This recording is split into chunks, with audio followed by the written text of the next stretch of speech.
Players who didn't choose the Hunter Axe will nonetheless be familiar. After all, it's Gascoinge's signature weapon. Iconic as Bloodborne's first real roadblock, recreating him in character creation was obvious.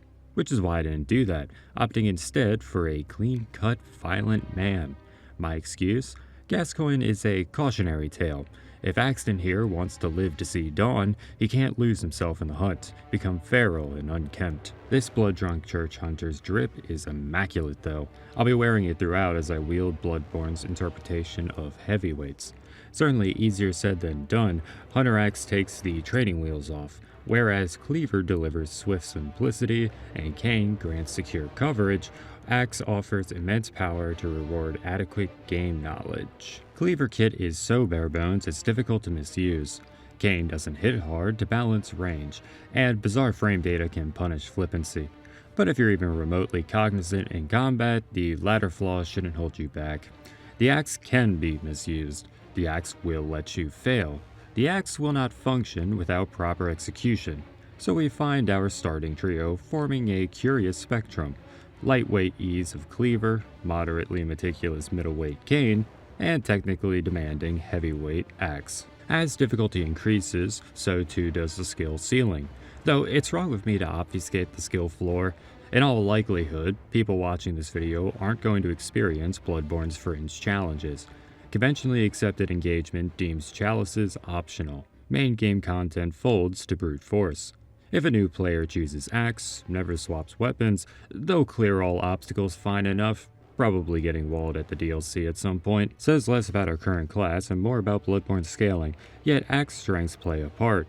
Generous tube hitboxes, crazy range and 360 degrees coverage, AoE slams, big hit stun, and massive damage bulldoze competition. Handicapped by speed and gutted poise mechanics, Axe Carnage will experience disruptive turbulence, however destined victory is reached regardless. Fast-paced combat and tiny UI leads me to largely ignore boss HP bars during gameplay, but I can't count the amount of times I felt I was performing terribly, only to look down and see a massacred health pool. Hunter Axe hits hard. Doesn't matter if you're trading or if that successful strike took several attempts to connect. A single slow swing makes progress. A narrative of heavyweights I frequently reinforce in my writing, and one Bloodborne's beloved style invigorates. Axes are not a single slow swing. They're a veritable Swiss Army knife of single slow swings. They are a full-on array of premium wrenches escalating in size and strength, which put you in serious debt that your small mechanic operation is unlikely to ever pay off. Hunter Axe game plan consists of learning each wrench's unique utility, observing present conditions, and employing the right tool for the job. To play efficiently, stalling for transform charged R2 isn't practical. Meanwhile, settling for a transformed R1 leaves leftover time on the table. Thank God axes are our first example of two-handing. We can apply an optimal mid-ground L2. Transforming provides medium attacks players can freely sub into combos, at the cost of sheathing left-hand firearms. Or in the case of Gascoinge, who fucking cheats, extra buttons at the cost of still having access to gunfire. Under Weapon Percent's rules, two-handed L2s are a universal boon, adding depth to any included class, yet not in combo mix-ups previously alluded to. Hunter Axe is simply too slow to combo. In rare instances where A, a target doesn't die in 2 to 3 hits, and B, a target can be trapped in an attack string, combos still prove impractical. Take Maria, her prototypical Frida and Melania poiseless hyperarmor. An unrefined proof of concept, as all Bloodborne mechanics tend to be, it's sufficient to worm her way out of Axe's grasp. You'd think stamina would be the limiting factor, and the stat is relevant to performance. Leveling is required to see basic combo finishers, but speed always ends interactions first. Rarely will you see 2 or more attacks land consecutively, options which can reliably are the kit's weakest, both due to motion value and absent augmentation. Thrusts aren't thrust, just physical, thus no boost from blunt adept gems, if I had any. Fast rolling jabs naturally have light hit stun, far too short-lived to outlast lengthy follow-up startup. My first impression of Hunter Axe was wide-eyed whimsy at the class's endless customization. A player can entirely change the combos, branching out to wholly distinct frame data. R1, L1, R1, R1 swaps a primarily sweeping moveset for laser-focused disjointed reach. This class is ostensibly an axe whose handle extends to form a halberd, but in a surprise twist, no sweet or sour spot was implemented. Because though it may look like a halberd, swing like a halberd, in actuality, the Hunter Axe is a bludgeon. Transforming features primarily blunt damage for a reason. You're practically beating the enemy to death with a staff. A polearm that sees lethality gleaned not by dexterous precision, but rather by swinging it harder. The more strength a hunter can channel into a strike, the greater the power. Hence, quick and nimble jabs knowingly fail to draw out that heaving might. Understanding this metamechanical design, it's clear that fast axe buttons aren't combo starters, they are last-ditched attempts to poke. Hunter axe variety and emergent flexibility are meant to allow on-the-fly evolution of approach. Slamming finishers do reward playing out the entire string if possible, but if slamming's your goal, you're better off launching an uncharged R2, offering immediate access to heavy hit stun. Watchers get neutralized. Observe how we don't pair strikes to net results. We pick the right size wrench. Keeper is the best showcase, no true cane combo, I use L2 then back out. Zoning with exceptional reach, regular enemy variants can be punished further. Sand's flame buff, reactionary slashes, minus on axe swings, are too short to overcome axe spacing. Seldom seen, opportunities for extension do exist. Substitution initially seems like L2's true appeal. In practice, axe buttons aren't designed to lead into one another. Your fast R1s can't pin a target long enough to allow L2 in lieu of the next R1. Adequate game knowledge, experience is what I lacked. I am still learning Bloodborne, thus I failed to see the real error of my approach. I understood I was playing Hunter Axe poorly in the mid-game. Progress was made regardless, obstacles were cut down, but the process did not feel good. I was failing the axe, trying to play it like a middleweight cane. It had more than a single slow swing, so I applied an improper game plan in combat. Poor decisions, coasting on high rally cushioning. Thankfully, by playthrough's end, I saw the light. Bloodborne innovates on the concept of a heavyweight, using the state change weapon gimmick to create a wide array of single slow swings, whereas other FromSoft games give players maybe two options, R1 and R2, or just one, R1 in the case of DS3. As such, Bloodborne does the impossible, making heavyweight weapons dynamic and expressive. Exploring the kit, testing each swing, I made a number of curious insights. At base, well, you're not going to see the axe as an axe often. The class can only expect one, maybe two actions per window. First strike between both states is comparable, only in subsequent attacks do we see base form break away. That being said, we must again consider Axe's game plan. We're trying to find the right wrench, and fast follow-ups are ideal for large lumbering prey. Base R1 has stubby range, but pinned to a boss's flank, zoning was never needed. Increased density of attacks not only chips away health quicker, it allows the otherwise sluggish axe to actually proc status. Wet Nurse wonderfully displays base R1 utility. Axe stance damage inducing stagger extension, preventing rapid poison atrophy. Constant Barrage also breaks limbs, presenting another form of stagger and increasing flurry's damage. Axe, though situationally, still benefits from R1 spam, and by limiting efficacy to specific archetype matchups, Bloodborne prevents a usually dominant strategy from solving general gameplay. Not unlike other heavyweight innovations, the devs managed to reinvigorate tired design principles. Shame I didn't consciously clock this characteristic during gameplay.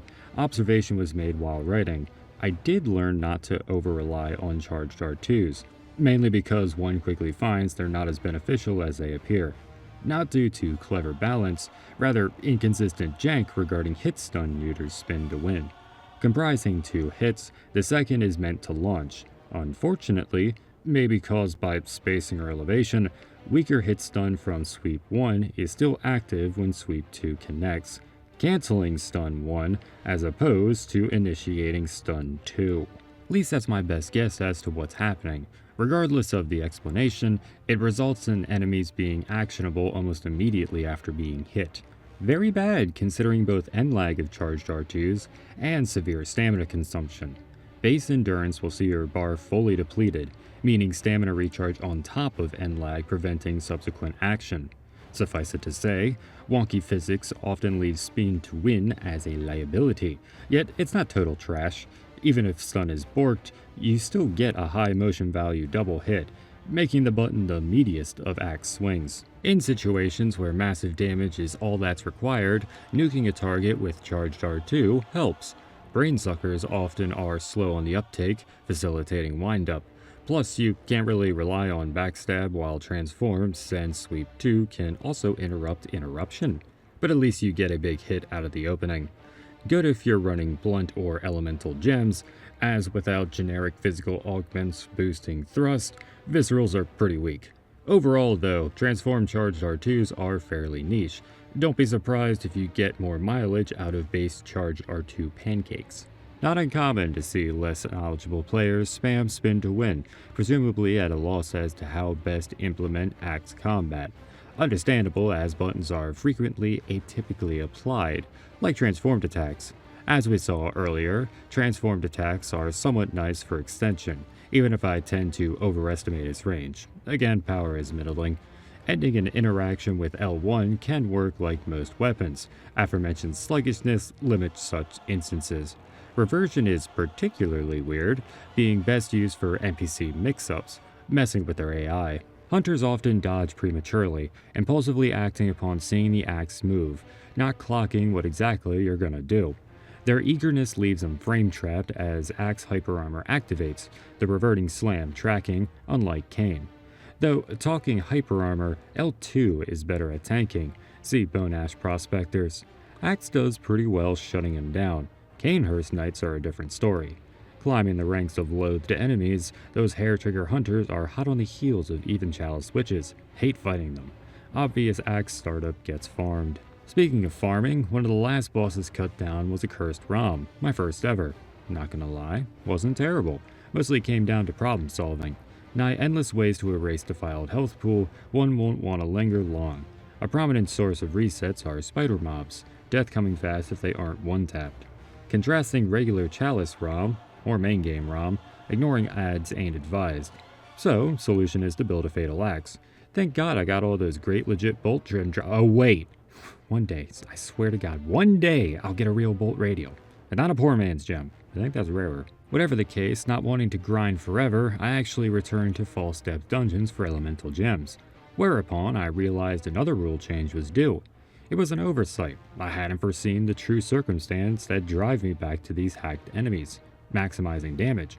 False depth drop tables don't feature Bloodborne's best possible gems. You gotta go to different Bloodsheet tab to find that. Dungeons listed here are totally legit. I'm not abusing exploits. The devs intended for players to explore high-level chalices, discover powerful items, and share the glyphs online. Hunters communing knowledge, new ideas, of a higher plane. Beyond that, why cheat when preset gems are superior? Fishing Hamlet has a powerful Kin Hunter triangle, a modifier way higher than any bolt gem you're likely to collect. True, I still used a false depth radio in my final setup, however I'm confident their future ban isn't going to negatively impact the runs, nor my enjoyment of them. You may have spotted, yes I did get 4 axes, not without great strife, but the lost and uncanny variants took several routes to nab, forcing me into New Game Plus sooner than anticipated so I could buy requisite materials. On top of that bad luck, I got few if any blood rock drops, inhibiting upgrades, forcing consideration as to what gem slots to prioritize. And I got lost in the DLC looking for the Hamlet rock, getting trapped on a ladder in the process. Ultimately I did manage all 5 max axes, literally diamonds right now, albeit my final one was merely ceremonial, never seeing combat. I wanted base axe gem slots, turns out I never grabbed the Soul Hunter badge. Huh. Look at all this garbage I found while dumpster diving chalice coffins. At least I got a bunch of chunks in the process. Wasn't only rocks that never dropped, Adept and Abyssals eluded me. Though I can't exactly complain about the latter, I did get the most coveted of all, a Ramian Nourishing. An awe-inspiring 0.9 increase. Not even 20% total. To be fair, universal boosts are balanced by lower values. The former Adept augments are where true power lies. In theory. In practice, I was again seeing marginal improvements over regular tempering. Not worth sacrificing all bonuses on much of my kit. It's one thing early game when blunt gems are like 10% and tempering are like sub 2. End game, what, 1.4? Seriously, I know adepts can crest 30, but not with my luck. Especially not when I only get thrust. Now watch future runs using thrust weapons only find blunt gems. Of course I shouldn't discredit thrust, it's beneficial to all builds due to viscerals. Riposts are a great way to muscle through tough encounters, which weren't limited to the puzzling ROM. In fact, I do believe I've found and conquered Bloodborne's hardest boss, nay, one of FromSoft's hardest bosses. People genuinely consider New Game Plus Orphan to earn that title. I get why, but for my money, Cursed Abhorrent Beast takes the cake. Arguably lesser known than even the Thumerians, though they're quietly repped by Logarius main game, Abhorrent, almost treated as more of an elite enemy, poses a stiff challenge. Tucked away, hid behind killing an admittedly hostile NPC, this boss probably only lingers in minds due to its appearance as a Loran footnote. Ailing Loran Layer 3 and even lower Loran Layer 2 can reasonably be brute forced. Annoying as hell, definitely feels bad, however most will have those encounters overshadowed by the culmination of Loran, Dark Beast. I'll try to now set the record straight. I've fought some cursed Dark Beasts already. Hard, finicky, absolutely dangerous, yet manageable via limb breaks. You can break Abhorrent's limbs, but that won't eliminate his disgusting AoEs, which linger in that oh-so-detestable Bloodborne way. Camera ain't a concern here, so I guess Abhorrent feels fully formed, refined, as opposed to Dark Beast's jittery jank. He's a technically demanding boss, such precision is the core of the fight's character. His spring-loaded jabs hook round, deceptively utilizing the arm's true length. Timings are vicious, snappy, and punishing. Numerous false positives trick players into disadvantage, as they use the wrong attacks in the wrong windows. Dodging around this ferocious freakazoid is pretty damn tough given both his great close-range coverage and Bloodborne's bizarrely linear slippery quickstep. It feels like approaching this motherfucker guarantees you'll get clipped. Keeping distance won't do you any good though. Guy's got fucking projectiles, and he's prone to running your ass down using his most brutal attacks. Mid-range pokes almost work, but his disjointed slams tend to outplay any option. Proper dueling is one hell of a balancing act, cursed HP making any slip-up potentially fatal, razor-thin margins. I found my best opportunity was dodging in, baiting his flank swipe counter, backing to evade, then striking. Swinging in neutral to try and tag his tiny head, or maybe his arms for potential limb breaks. Getting behind also works, albeit tough, to manage and maintain. Working towards ideal positioning is nothing short of pants shitting. Let me reiterate. Abhorrent's hitboxes are comprehensive and timing dodges is by no means free. Spam rolling is a quick way to an early grave, especially given his delays and dash mix-ups. I swear this guy would get explosive reactions out of an FGC crowd. He's a hype machine. Motherfucker is clip farming, and lord the speed of it all. You can barely breathe between interactions. Who knew From hid one of their finest challenges behind such obfuscation? You can only curse lower Loran routes, and even then there's no guarantee you'll fight one. Totally optional offshoot of the already ignored Chalice quest. I mean zero hyperbole when I say the only other boss that comes close to and exceeds Cursed Abhorrent's caliber is probably Consort Radahn. Honestly, it's a toss-up who's harder. Boils down to your build. Admittedly, I've fought just one Abhorrent, and I expect other weapons to perform better than the axe. Radahn 2 features several paths to victories, easing difficulty. The two kinda share similarities, which I think exemplifies Abhorrent's excellence. Wicked fast attacks, absurd damage permitting few mistakes, obtrusive arena interference, depending on chalice generation, AoEs and delays tagging players caught lacking. Of course there are differences, obviously. You wouldn't be caught dead standing in Radahn's blind spots. A lot of people don't consciously clock this, but he intentionally lacks position-based attacks like Abhorrent's flank swipe, contributing to the fight's unique flow. It's totally clear why he was designed that way. Wouldn't want another Pontiff situation, given Radahn's parryable sword swings. I believe From knowingly built Radahn like this to punish cheeky players trying to manipulate their way through what is meant to be a supreme foe.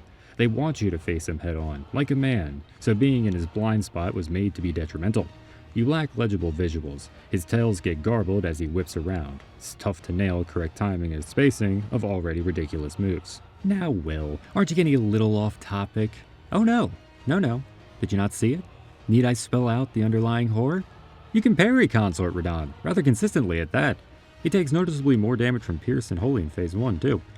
Intrusive stomps and parry chains, though Miquella's promised consort is oddly stubborn about Blood Talon. There are ways to alleviate Radahn's onslaught. Abhorrent? Not so. Sure, he's weak to oft unseen slow poison, kinda like Phase 1 Radon Rot. Still gonna take 10 knives and like 20 minutes to quote unquote cheese him. Factor in surviving for so long, you're fucked. Abhorrent Beast is unrelenting and uncompromising. Get good or die. Technically, viscerals are possible. Technically, claw mark thrust cheese is tenable. If you break Abhorrent's tiny head, you know, the one buried within his slouched shoulders and hunched back, you can riposte. I mean, you're more likely to hit his arms first by mistake, but it's still possible. Really, the guy comes together to form a climactic figure in his own way, akin to Radon 2, depending on your favorite lore reading. My understanding is that many propose the Abhorrent Beast to be the culmination of Irreverent Izzy, the true identity of the afflicted beggar NPC, and his sect's research. Taking on aspects of Beast as the scholars did Kin, these prospectors pursued power observed in Lorrain's Scourge, weaponizing electric dark arts. In lieu of eldritch insight, these hunters evolved through embrace of beasthood, quietly completing the chalice elemental triangle. The Kin bestowed cleansing fire to their Thumerian subjects, who are kept in check by an arcane Achilles heel. They burn away bestial pests, the unsightly natural byproduct of otherworldly interference. Yet the beasts bite back against their oppression, developing a kin-slaying bolt affinity to oust these invading old gods. Beast gets sidelined in Bloodborne as the night progresses, as we hunt ever closer to the targeted pale blood. Seemingly, beasts see representation, vindication in Ludwig, the most unsightly beast turned reborn warrior. Yet his consumption and transformation is better equated to a horrid accident, salvaged by arcane intervention. Ludwig's weaponized beasthood was miraculous happenstance, merely adding fuel to his real source of power, his true mentor. Abhorrent is thus the legitimate, pure fusion of man and beast, the height of beasthood and Earth's rejection of outside forces. Abhorrent, like Ludwig's swordplay, displays a sort of elegance in his onslaught. There is intelligence in the feral footwork and fisticuffs, finesse in that tempestuous fury. Did I just make all this shit up on the spot? Yeah, it's baseless conjecture, but combined with the fight's three-stage escalation, it's cinema, through and through, which I postulate justifies the diatribe. I like the Abhorrent Beast. I think he's neat. Overlooked and fittingly beaten into submission, without mercy, by my church hunter's blunt axe. It is shown again and again that the church, aligned with, co-opted by the outer gods, does not tolerate electric resistance of beasts. Any and all who can't or won't revere clerical decree, the ecclesiastical embargo on embrace, will be dealt with swiftly and mercilessly. Barbarity starkly contrasted in the honorable righteousness of the hunt. The dedication, commitment to creed was underestimated. Our boy Axton's eventual mastery of his axe, its veritable array of wrenches, overthrows the moon's influence, almost mirroring Izzy's rebellion, though lacking his critical confusion. Seems man, no matter the method, desires agency in his destiny. Overbearing theatrics finally aside, Hunter X was pretty great, spectacular even in many ways. Seriously, I considered S tier. My lengthy monologue at the end of the stream says as much. Part of my conflicted feeling arose from a lack of data. Axe is the best weapon so far, despite having clear weaknesses, a noteworthy learning curve, and opportunity to fail. Yet it also takes relatively little cognizance and insight to avoid said failure. In my mind, S tier is for classes that coast through frictionlessly, or entail strength so immense any faults are totally eclipsed. Meanwhile, A tier exists on the cusp of excellence. Weapons that don't— wait, hold on, I'm blur. Did I just die to moon presence? Oh my god, I did. Run it back. You're kidding. Flora used Heartless Angel and my HP drained curse gems killed me. Axe was too slow to rally in time. Alright, I guess I'll switch axes. I do have 5 after all. Where was I? A-tier weapons don't struggle per se, yet aren't free from spells of mediocrity. Situations wherein gaps in coverage present awkward matchups, slow progress, or tricky navigation. Adding awareness of amygdalin accomplishments, knowing the next level of performance exists, I'm confident placing Hunter Axe in A tier. Speaking of, I should get back to that playthrough soon. For now, I'm gonna have my hands full scrubbing through my timeline, stripping every last drop of abhorrent footage, all while hoping my script, the two halves being written weeks apart from one another, actually blends together for a cohesive video. Bloodborne may be getting more familiar, I'm still a ways off from learning this whole content creation business.